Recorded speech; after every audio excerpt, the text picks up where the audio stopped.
ಓಂ ಸಾಯಿರಾಮ್. ಶುಭೋದಯ ನನ್ನ ಮಗುವೆ. ಎಲ್ಲರ ಪ್ರೀತಿಯನ್ನು, ನಿನ್ನ ಅದೃಷ್ಟವನ್ನು ನೀನು ಪಡೆಯುವೆ.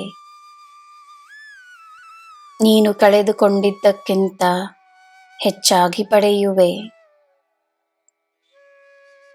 ನಿನಗೆ ನಾಳೆಯ ಚಿಂತೆಯೇ ಬೇಡ. ನಿನ್ನ ಸಾಯಿ ಇರುವಾಗ ನಿನಗೆ ಏನು ಚಿಂತೆ? ನಿನ್ನ ಲಕ್ಷ್ಯವನ್ನು ನೀನು ಮುಟ್ಟಲು ನಿನಗೆ ನನ್ನ ಬೆಂಬಲವಿದೆ. ನೀನು ಮಾಡುವ ಕಾರ್ಯಗಳು ಪುಣ್ಯದ ಕಾರ್ಯಗಳಾಗಿರಲಿ. ನಿನ್ನ ಸುತ್ತ ಒಳ್ಳೆಯವರೇ ಇದ್ದಾರೆ ಎಂದು ನಂಬು. ಸಕಾರಾತ್ಮಕತೆ ನಿನ್ನ ಜೀವನದಲ್ಲಿ ತುಂಬಿರಲಿ.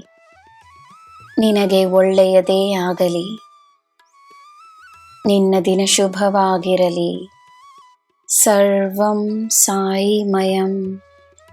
ಜಯ ಸಾಯಿರಾಮ್.